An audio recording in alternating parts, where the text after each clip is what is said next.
you? Nah, it's okay.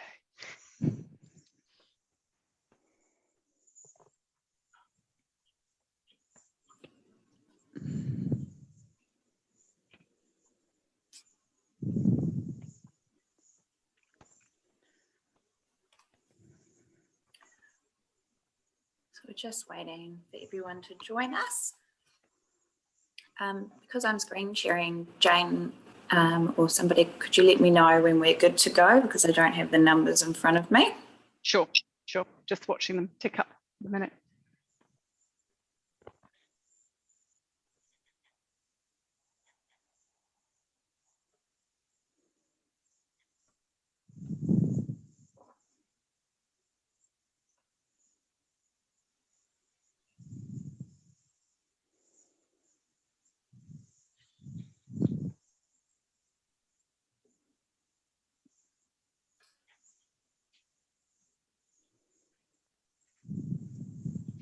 Right, so we're up to 157. We'll just give it a couple more minutes. They're still ticking away as people are joining us.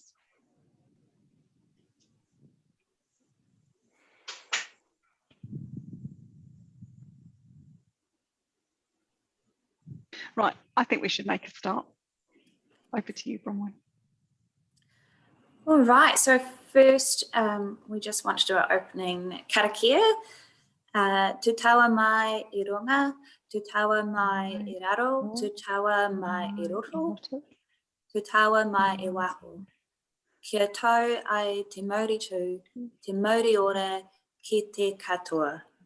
Humie, huie, tai kia. Right, I'm just going to go back a slide. So just introducing everybody that's here today. So we've got Dr. Joan Ingram, our medical advisor at IMAC, Jane Morfitt, who is our clinical education manager, myself, who's a facilitator, and then we've also got Jen Andrews, who's also a facilitator, and Melanie Miller, who's an RIA, and they will both be sitting in the background and helping answer some of your questions that will come in through. Just a bit of housekeeping. It is a Q&A webinar, so the chat function has been disabled, but you can ask questions through the Q&A function. It's approximately 30 minutes, so we will try our best to answer as much as we can during that time. Anything afterwards, we'll give you a way of contacting us at the end if your questions didn't get answered during this. And just to say that most of the questions have already been sent in. We did ask people for questions in advance so we could get some slides prepared. Yeah, so we've come prepared to you today, hopefully. Right, so Joan will take it away. Great. Well, hi, tēnā koutou everyone. The first question is, what are the actual percentages of effectiveness of Pfizer against Omicron?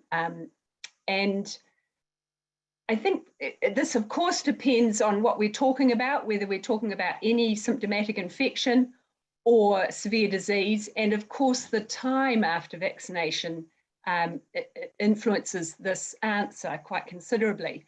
And I think some data from a preprint study from Ontario in Canada probably answers this best. So for Delta, the Pfizer vaccine efficacy against symptomatic infection declined from 89%, so jolly good, up to 60 days after a second dose to 90% after 8 months. So, you know, protection against any infection did hold, but this increased to 97% after 7 days after a third dose. So very good protection against infection from Delta. This is quite different for Omicron. Vaccine effectiveness against symptomatic Omicron infection was only 36% in this study between 7 and 60 days after the second dose. And there was no protection out at 6 months. So this is very different from what we saw with Delta. The protection increased to 61% 7 days after a third dose. So protection for symptomatic infection is significantly boosted. Symptomatic infection against Omicron is significantly boosted with that third dose. And, you know, Omicron has about 50 mutations and many of them are in the spike protein. So that's why the vaccine doesn't perform as well. However, the vaccine effectiveness against severe outcomes was very high in people who'd had a third dose for both Delta, 99%, and Omicron, 95%. So that's the very good news.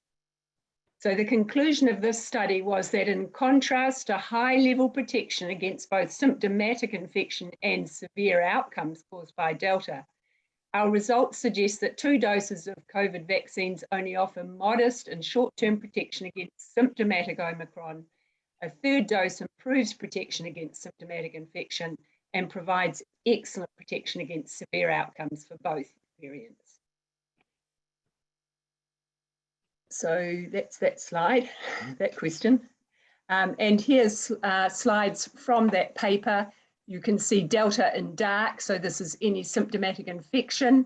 And the black dots here are the effectiveness, but Omicron, you can see it was less effective and it declined rapidly. But severe outcomes are still good.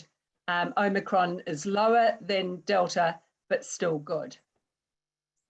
But you know, you need 3 doses to really get the benefit. So now there were a number of questions about booster doses. One person asked very sensibly about, you know, the 3-month gap. And I think when we're talking about this 3-month interval, it's important to think about the way the booster situation has evolved. It was only last June that places like Israel noticed some decline in protection amongst the elderly who'd been vaccinated first in early January last year. So they started giving a booster from late July with good results. And so that's why the 6-month interval was initially chosen. The vaccine was effective out to around then. And we also have a precedent from other vaccines such as hepatitis B, that 6 months is chosen because it helps maturation of the immune system. Now, fast forward to where we are with this different variant with all the mutations.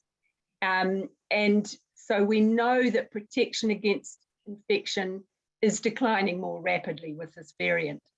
So boosters do change that by providing better protection, especially against severe disease. So as I've just shown you in the previous slides, boosters are important with this variant. And I have to say that I can't find any trials that have compared the effectiveness or safety of boosters given at 6 months versus 3 months. There's no head-to-head comparison because this is such an evolving situation. But there have been trials, such as one from the UK called COVID Boost trial, which randomized people to different boosters. They were comparing all the different boosters amongst people who'd had a primary AstraZeneca series or a primary Pfizer series. And in that study, boosters were administered from 84 days post 2 doses of Pfizer and at least 70 days post 2 doses of AstraZeneca, showing good immune responses. So there's no evidence that boosting at 3 months will actually result in lower immune responses than boosters given 4 to 6 months. Although there's no head-to-head comparisons, there are studies showing good immune responses with much earlier boosters. And as a result of that, the UK and 5 Australian states have dropped their interval for boosters to 3 months, as well as Ontario and Canada. And America have dropped it to 3 months for immunocompromised. I guess the only concern is that there's much more safety data about boosters given at 5 or 6 months, because that's where the greatest real world experience is. Safety concerns, of course, safety outcomes, of course, will be followed just as they have been for, 5 to 6 months, for 3 months, with reporting and careful scrutiny. And, the studies like the COV booster study I mentioned had good safety outcomes, but they're not as big as the real world experience, the trials. And the reason we're giving boosters to everyone over 18, although the need for them is greatest for older people or people with health issues, is an equity issue, because Maori and Pacific Island people have increased rates of severe disease and hospitalization and age-specific rates for ages, all ages. So if we said we'll only boost, you know, over 50-year-olds or 40-year-olds or whatever, that would penalize the people who have a high risk, even though they're 30 or something. So we've said boosters down to 18 years. And under 18 years is being considered separately by CV tag, and we might hear something about that soon. So going on to the people who have had AstraZeneca somewhere along the line. So if they had AstraZeneca for their primary doses and changed to a Pfizer booster, somebody asked, would it still be 3 months? And yes, it would. And just to remember that AstraZeneca boosters, if somebody's having an AstraZeneca booster, it needs to be on a prescription. And somebody asked, this isn't a booster question, but if a patient has had an AstraZeneca for their first dose and changes to Pfizer for second dose, is the gap 21 days or 4 weeks? I think this would be quite an unusual scenario. And I think we've got a lot of data really now to show that a bigger interval is probably better. So I'd encourage them to have it at 4 weeks, probably, but it could be done at 21 days. And another question was the booster dose for immunocompromised. Yes, they can have it at 3 months. These are the people that have already had a primary series of 3 doses. So their booster could be given at 3 months. And the last question about booster, was about a person who's got persisting Bell's palsy now at the time that they are ready for their booster. And the question wondered if they should switch to AstraZeneca, and that would be no, because Bell's palsy risk is higher after AstraZeneca vaccine than Pfizer. And I just remind you that the risk of new onset or recurrent Bell's palsy is much higher following COVID infection than it is following vaccination. In one study, the risk of Bell's with infection was 6.8 times higher than in those that were vaccinated. So if you don't get your booster and you catch Omicron, then you've got a higher risk of getting recurrent Bell's than actually going ahead and having your booster. So our advice originally for people with Bell's after the vaccine was to wait until their Bell's is resolved. But I think now with Omicron, that probably going ahead with your booster at the right time is probably the right thing to do. Some Bell's palsy unfortunately doesn't resolve, and maybe there are a few vaccine-associated Bell's palsy that haven't resolved. And the chance of getting it after a subsequent vaccine is low. There have been a few published cases, well, one that I've read, of somebody who had Bell's palsy after both their Pfizer doses. But our New Zealand data, when I last had it checked, was that 45% of those who'd had Bell's after their first dose had gone on to receive dose 2, and none of them had submitted another adverse event report. So I think the risk of getting Bell's after having another dose, getting Bell's again after having another dose, is much lower than not getting a dose and catching the infection. So I think those are the booster dose questions. Right, one more for me. If we can just go on to the next slide, please. This question related to the distribution of myocarditis that we see post-vaccine, and does it mimic what we see in the population? And it certainly does. Here you can see the rate of pediatric myocarditis, and this is not vaccine associated. And amongst children up to 18 years, it's 2/3 males, and it's a U-shaped curve with very early in life or teenagers basically having a risk of myocarditis, and then it progressively declines in older age groups, and again, adults, it's 3/4 males. So the myocarditis that we're seeing post-vaccine is its age and gender distribution is mirroring myocarditis seen from other causes. So I think that's all my questions at this point.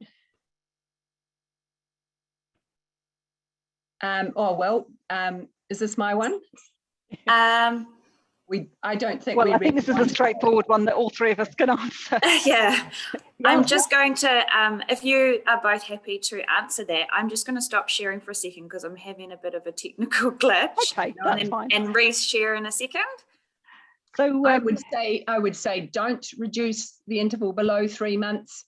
I think, yeah, I mean, although that Comcov study did go down to 74 days, I think most of them were probably more closer to the 3-month mark. And then the next question is, can we reduce the interval for children from 8 weeks? Before we go on to that one, Jo, okay. Let's we've just had one question in about side effects from boosters compared to second doses. Are you okay to just talk off the cuff on that one? Because it's sort of fits into where we're at. They're fairly similar, really. I think the rate of sore arm is increased and the rate of lymphadenopathy is a bit higher after booster doses. Lovely, thank you. And then moving on to the next one, which was the question we're getting a lot at the moment, is some confusion about the spacing. We're recommending 8 weeks for those children that are coming for their boosters for the 5 to 11-year-olds, whereas it's set at minimum spacing of 21 days. So 21 days to 8 weeks. Did I say 8 months? No, you said booster. No, right, apologies. Sorry, it's been a long day, folks.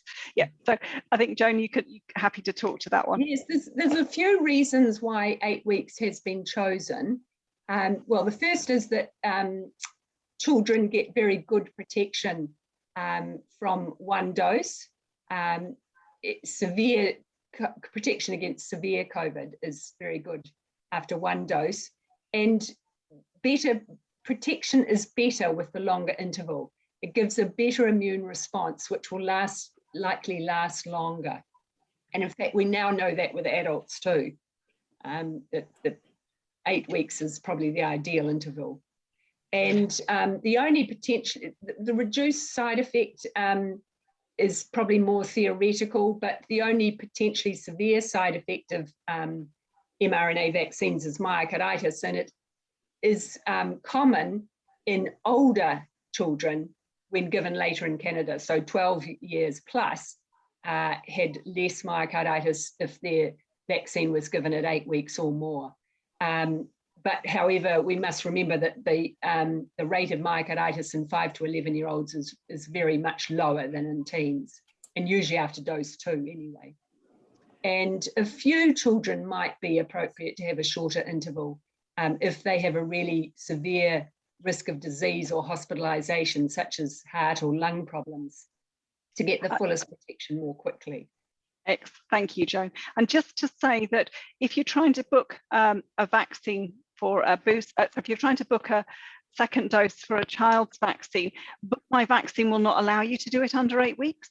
But if you're doing it on CIR, there isn't an alert that comes up and says it's under 8 weeks. The alert is set for 21 days, which is the minimum spacing. So just to be alert, if you're a vaccinator, do check the spacing. There might also be occasion where it makes sense to give the vaccine a little bit earlier from a practical point of view.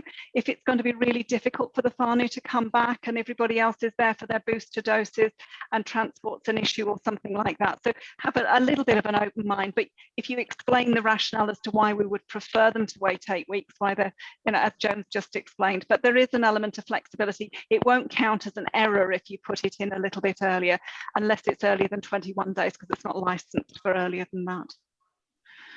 Okay, so then on to my bit. I said I'd respond to the questions that have come in around the use of different lengths of needles. One issue that we've had is some people feel that 38mm needles are too long, but actually we do have quite a large population. Some of our population in New Zealand do have quite large arms, and we are really keen to make sure that the vaccine does hit the muscle, a deep intramuscular injection. So 38mm needles are to be recommended, and you do need to assess to decide whether it's appropriate to use 25mm will work fine, or if you need a longer needle. So two things. We did have a supply issue with the ministry where the only needles they could supply 38 millimeters for a short while were 21 gauge, which is quite a wide gauge. It's wider than we'd normally use. But Bronwyn, if you just pop up the next bit on this slide, I've actually copied out of the handbook, so the immunization handbook. And as you can see, it for an adult 21 to 22 gauge 38 millimeter is perfectly acceptable, but it does seem like you're using a particularly large needle. So I think people are happier now we've got narrower needles that are 38 millimeters in length. So they are available. If you haven't got them, order them in from stores. The other question that we get quite a lot is, if you're swapping needles, can you just swap them over? And the answer is no, because you need to have them primed. So the needle does actually have to contain the vaccine, particularly if you're swapping to a 38 millimeter needle, because that's actually quite a lot of dead space in there. So you won't get a full dose of vaccine. So the vaccine should be drawn up with the needle that they're going to be administered with. Same issue when we've got the little ones. There's a little bit of confusion here, because you can see it says 3 to 7 year olds using the 16 millimeter length of needles. But it also says in the next section here, we've got most adolescents and adults will require a 25 millimeter needle, but actually most children are absolutely fine with a 16 millimeter. So 16 millimeters should be sufficient for deltoid of most children. So the standard ones that you're sent out with for the 5 to 11 year olds are 16 millimeter.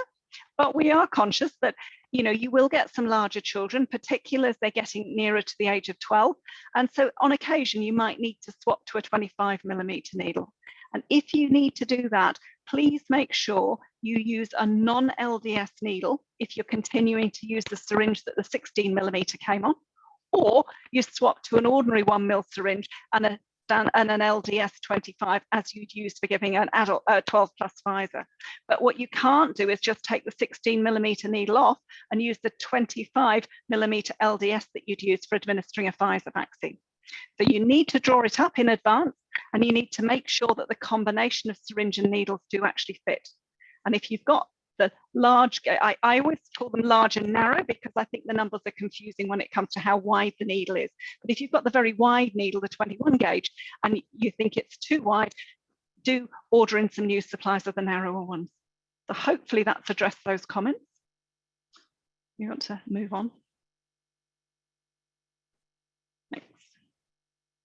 Okay, so one of the questions we had here that came in was people asking just for a reminder of where all the resources are for, doesn't look like I've spelled that right, pediatric resources for children. So on our website, we've got a whole section of resources, and we're also linking you through there as well to the ministry resources. And the data sheet, MedSafe data sheet, is available as well for the orange top Comirnaty vaccine.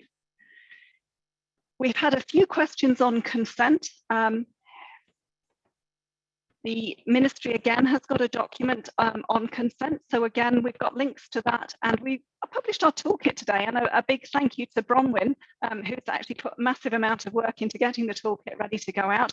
You should have seen a link come through on your MailChimp. And so we've got all these resources linked in there as well, and more information on consent issues as well. And just a reminder that anyone giving pediatric vaccine does need to have done the pediatric online course as well. Okay, and this again, if somebody was saying to me, one of the questions we had is, what if we haven't got internet for parents to look things up? So this is just a reminder that these leaflets are available from the Ministry of Health. You can have them printed out. They're nice and colourful, geared towards children for you to use to help explain the benefits and risks of the COVID vaccine for children. So should vaccine doses be adjusted based on consumer size? Do you want to talk to that one, Bronwyn? Yeah, so this is a really, really popular question that comes through the 0800 line, especially because, you know, we have really large 11-year-olds or really small 12-year-olds.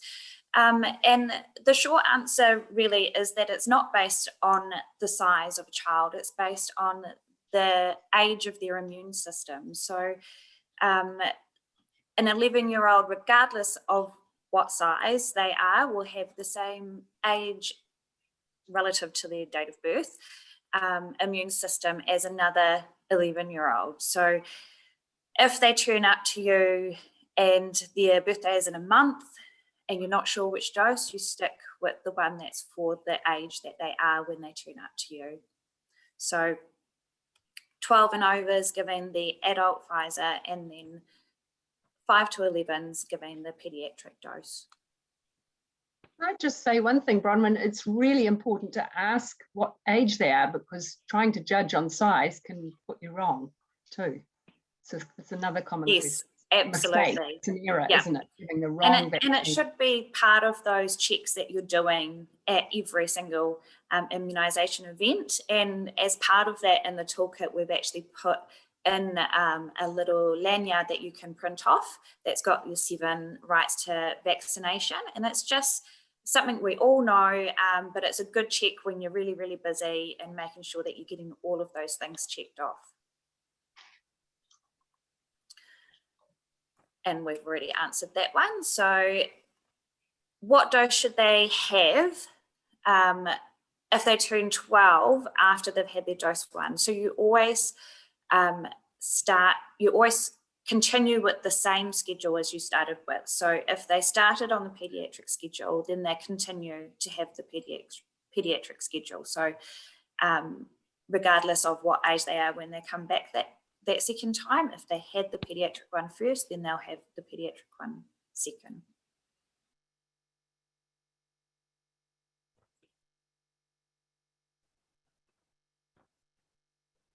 I think Joan, Right, you so were going to say this one that she's disappeared.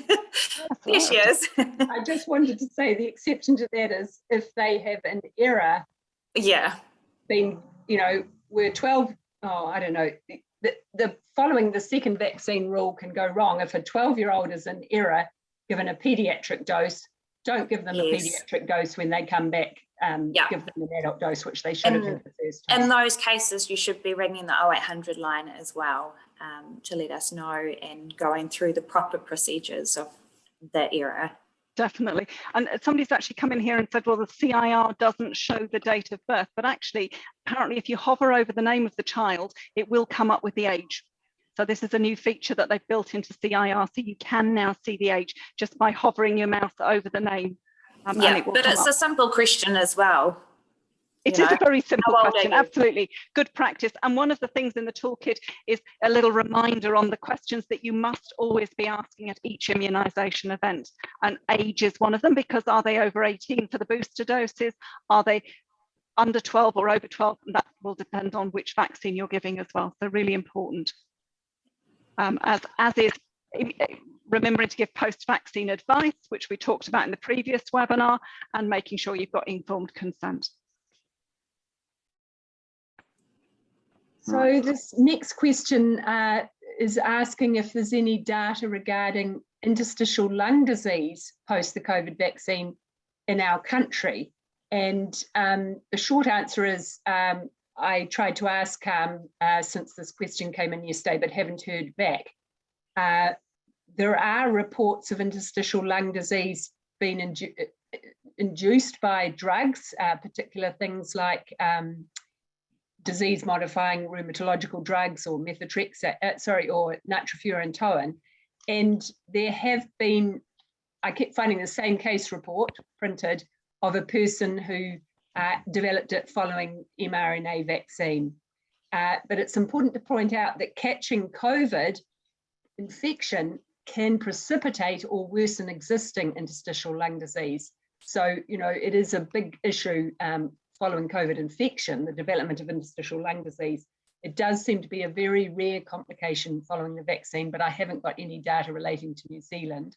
The global WHO Global Pharmacovigilance Database, VIGI-base, has had 84 reports of interstitial lung disease reported to June last year following COVID vaccine, but the thing I read didn't elaborate on which vaccine had been given.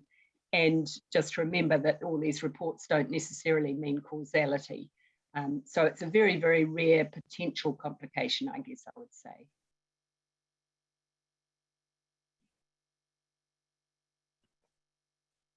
Conscious of the time, Bronwyn, as well. This one's a nice, quick, easy one. So quickie, can the pediatric vaccine be given with other vaccines? Absolutely it can. There's no reason why they can't have any other vaccines on the national schedule for that age group. What documents are needed if someone wants to swap from Pfizer to AstraZeneca? So Joan did go over this previously. So you do need a prescription and written consent from a prescriber. There's a place on the written consent where they have to document that they've spoken to you about all of potential side effects and things like that. And can boosters be given in pregnancy? Yes, they absolutely can. A question that is commonly come through on the 0800 line is if they've had both of their primary doses during pregnancy, can they have their booster dose also during pregnancy? Yes, there is no scientific reason behind why they wouldn't be able to have it, or I should say safety that would alarm us to that, but we just don't have a lot of data around that at the moment. So it's about the risk versus the benefits, and we know that pregnant women are at extreme risk of COVID disease and severe illness from that. So we definitely want to protect them as much as we can. Did anyone want to elaborate on that one? No, I think that sounds sensible to me. This one's quite a good one. It comes with one of the questions that's just come in as well. How do we manage an incident where a child, where a 12-year-old or a 13-year-old's been given a child's dose? And actually the whole thing comes down to, if something's gone wrong, a child's ended up with an adult dose, or an adult, somebody over 12 has ended up with a child's dose, the first thing you need to do is flag it with your site lead, contact us for clinical advice, because we will look at each incident individually. We don't give blanket advice to say, always do this or always do that.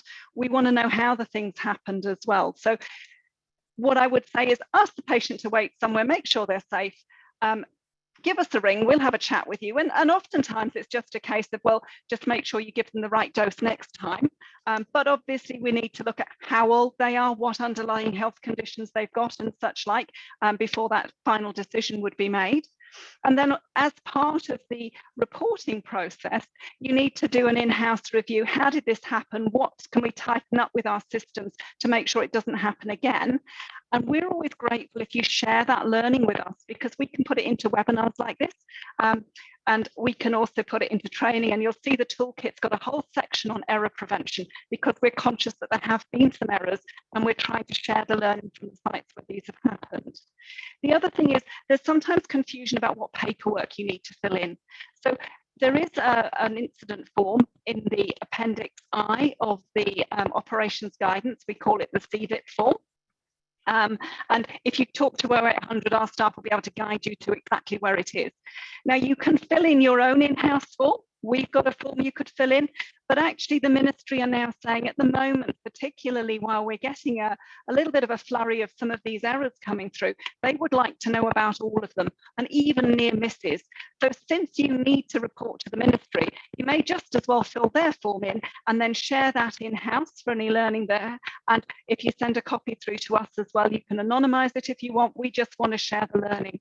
And of course, you also log it on the CIR. And in the toolkit, it goes through this guidance in detail and reminds you of how you'd correct an error. So if a child started on a person, maybe a 14-year-old, was inadvertently given a 10 microgram dose, it shows you how to correct on the CIR to make sure that when they come back, they will get the correct dose. But we do want to make sure it's still correct for the dose that they were given, even if it was the wrong dose, if that makes sense. So we've got links there to take you through, to talk you through how to do that should you need to. But in a nutshell, give us a ring, we'll talk you through it and we'll give you the guidance. And I am conscious that we have run over slightly, so we haven't got much time for extra questions. But if there are any that the team feel are particularly beneficial to talk through, just in a couple of minutes. Jennifer, Jen, were there any particular ones that you thought we ought to add to what we were talking about? The one that struck me as being relevant that we hadn't covered was, when will we hear about booster doses for those under 18? I don't think we touched on that, and that's because we don't know. The ministry is still reviewing it.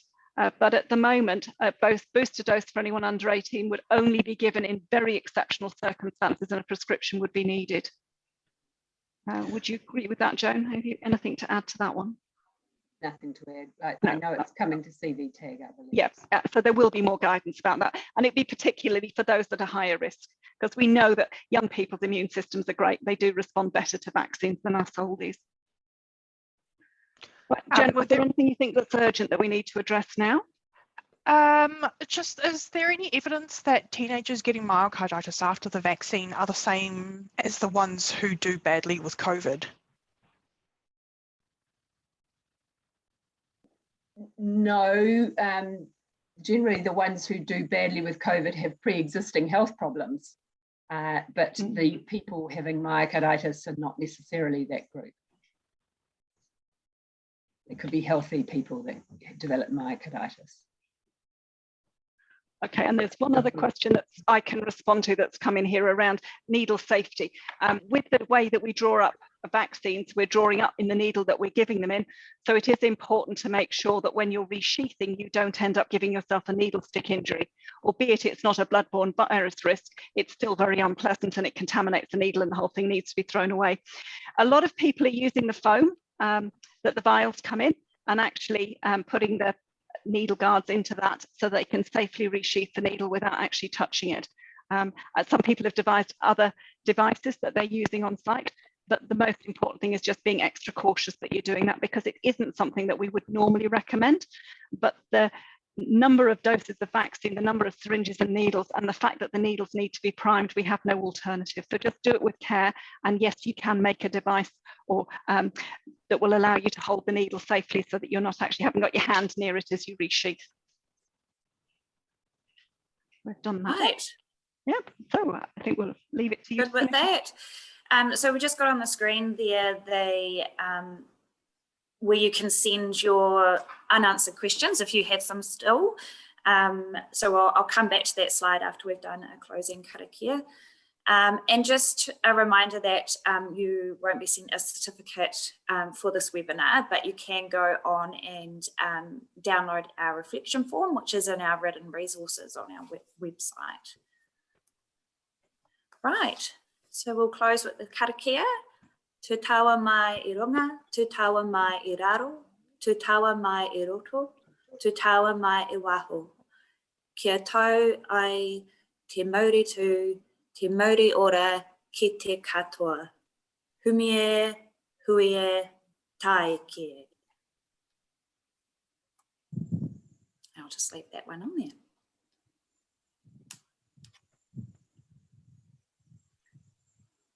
Right, so if we stop the recording now, we'll just leave those questions up there in case